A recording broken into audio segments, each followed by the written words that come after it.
Hello, everyone.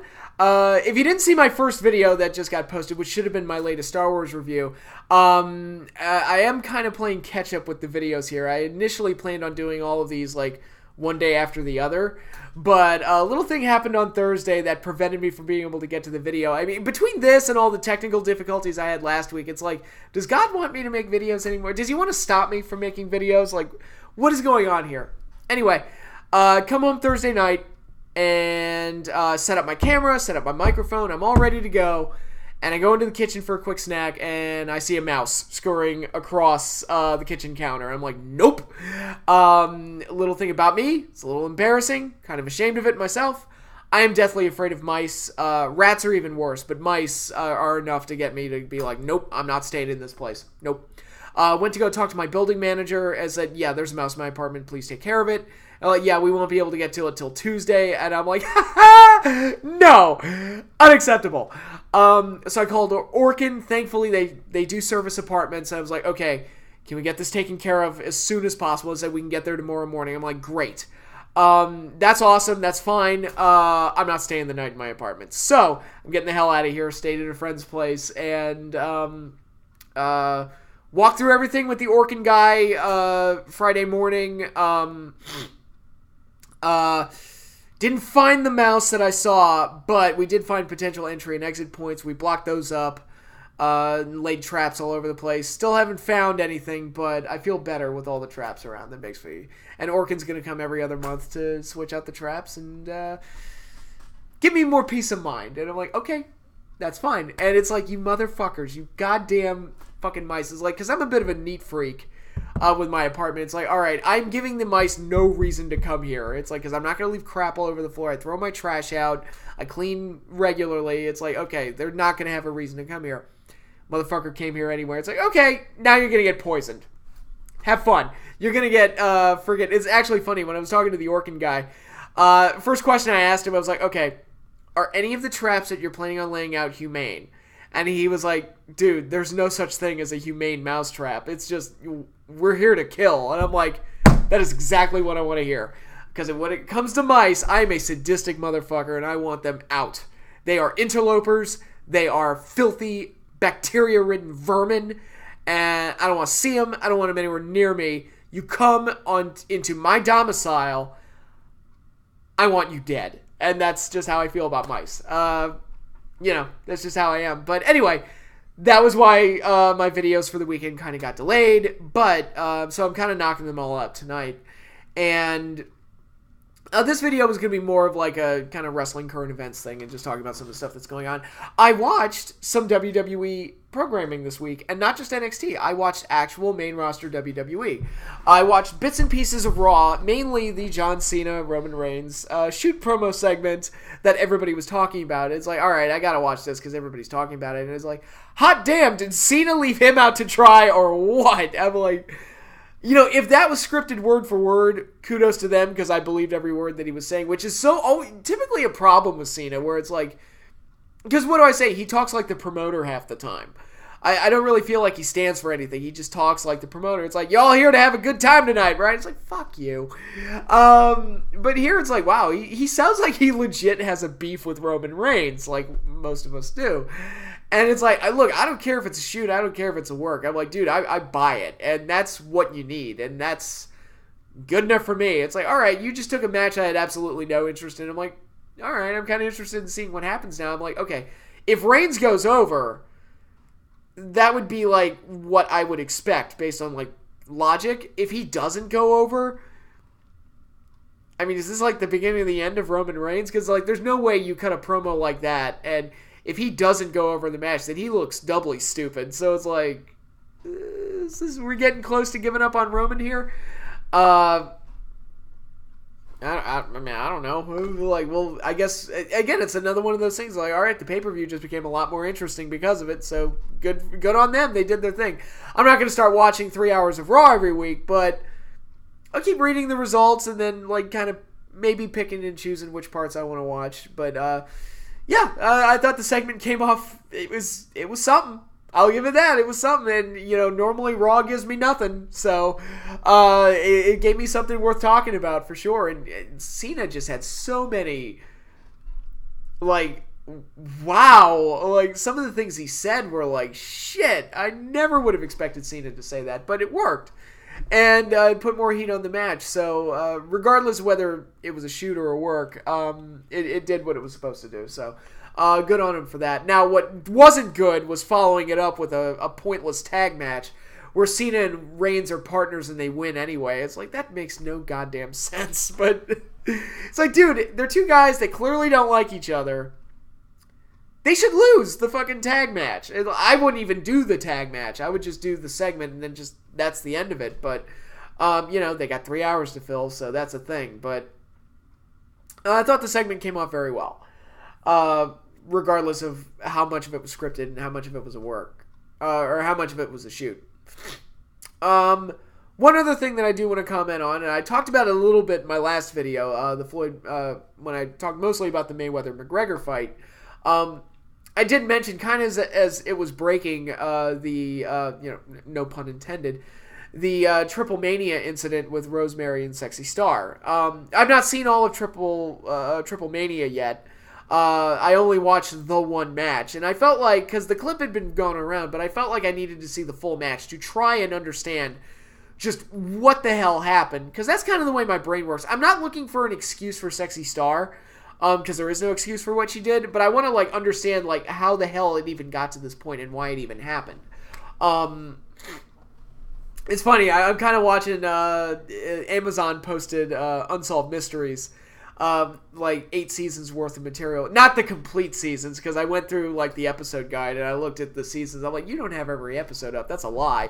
But yeah, it's cool that Unsolved Mysteries is on Amazon Prime, and I get to watch it. Reliving all those old cases that scared the hell out of me when I was a kid.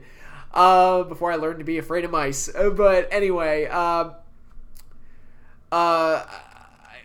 watching the Unsolved Mysteries episodes, it's kind of like, look, there's no excuse for these serial killers or these rapists for doing what they do, but I'm trying to, figure out, what the fuck drove you to do something this horrible? And I don't want to sound like I'm comparing Sexy Star to a serial killer, but it is kind of that same idea where I'm approaching is look, I'm not trying to give you the benefit of the doubt. I'm just trying to understand, what on earth fucking happened. So I watched the match, and it's one of the weirdest matches I've ever watched, because it was clearly fucked from the word go.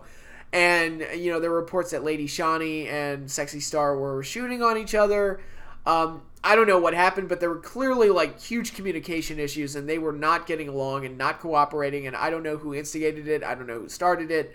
Reports I've read had said that Sexy Star was the problem, which, given her history and how other people have had problems with her, not a surprise. But it was one of the weirdest matches I've ever watched, because they were clearly not cooperating with each other, and it looked like Hamada and Sexy Star at one point started laying into each other at one point, and Sexy got out of the ring and started talking to the fans at one point, because she looked like she was frustrated about what was going on. So I don't know if she just thought that all three girls were out to get her and just lumped Rosemary in with Shani and Hamada, and then just made Rosemary pay. I don't know if she was just so frustrated that when it came time for the finish and Rosemary gave her arm to do that arm bar, she just was angry and went too far. I don't know. But the match itself was a clusterfuck. The match itself was a shit show. And, it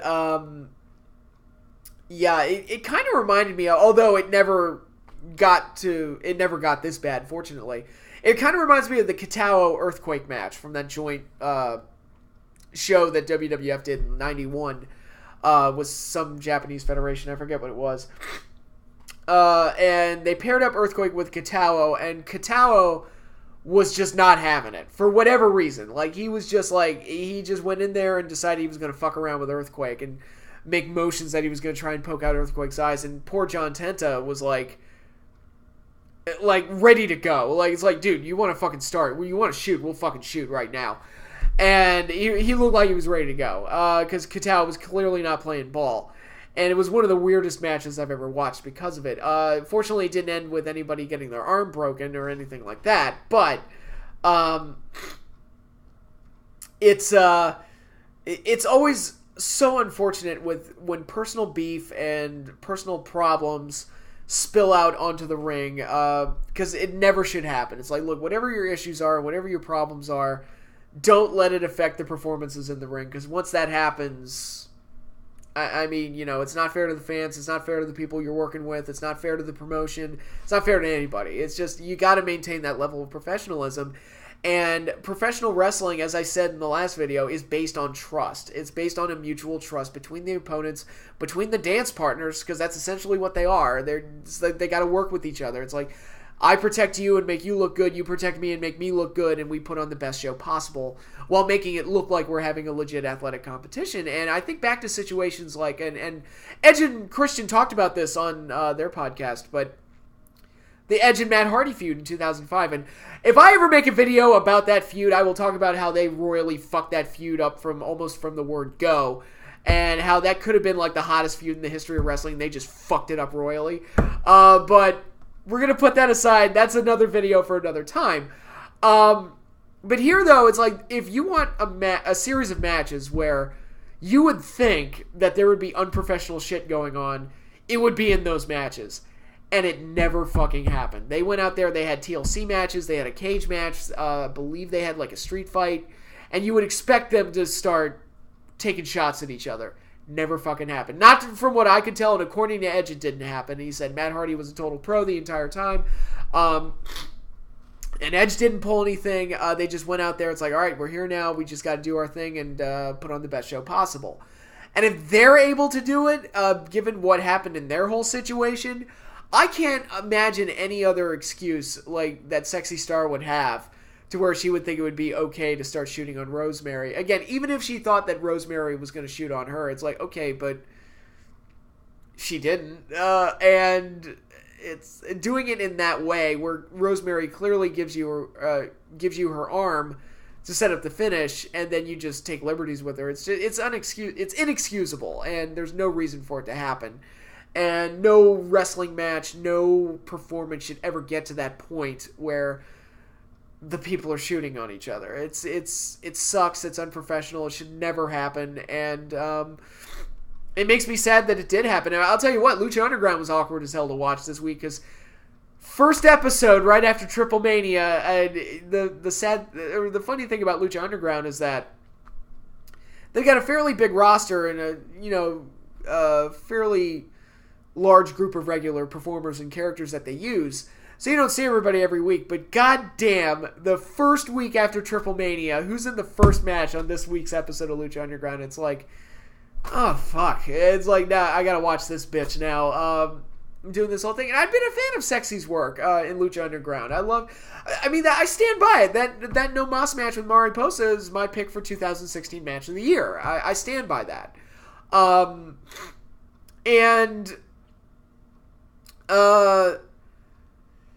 But yeah, I mean, it really like makes me sour on her, and it makes Lucha Underground look bad, who's airing, shit from season 3 that they have in the can already, and it makes AAA look bad. It sours the relationship between AAA and GFW. It put a black mark on the Triple Mania show, which had a huge main event, and various other huge matches, and other GFW performers crossing over and working that relationship.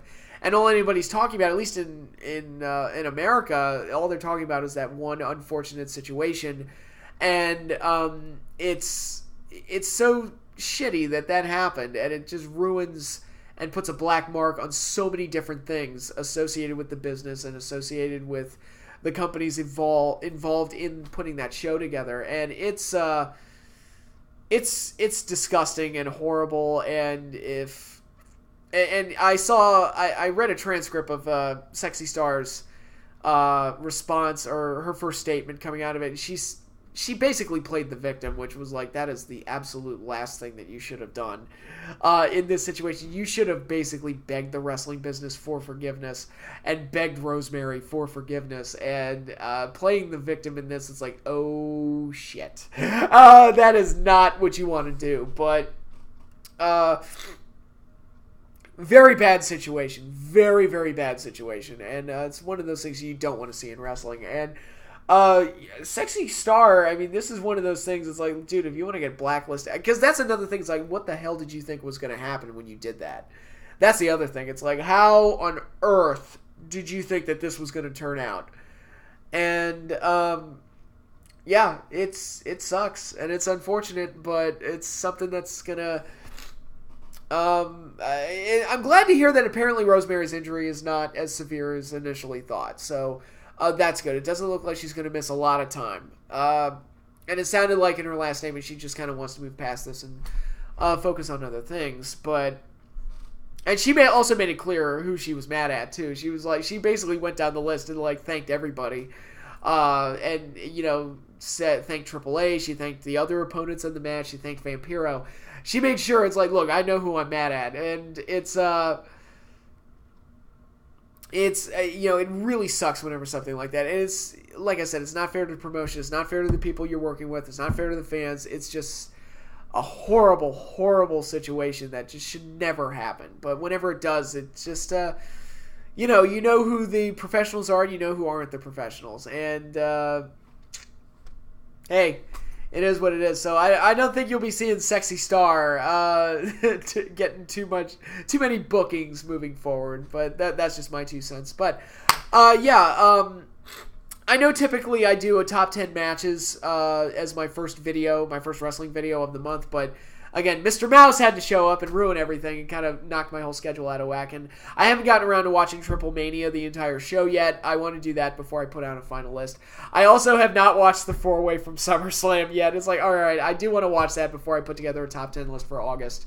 And just so it's like, because, with all the hype that match is getting, and it's like, it would be completely unfair of me to not watch it and then make a top 10 list that excludes it and then just have everybody else get pissed and all this other stuff. So I want to do that first, so I'm gonna hold off on that for now, and they'll probably be posted in a few days, so be on the lookout for that. But until then, enjoy your Labor Day weekend. Hopefully no mice invade your homes. It sucks, but them's the breaks. But that is all I have for you now with this video. I do have another video that's going to be posted later tonight, so be on the lookout for that. But until then, later, everybody.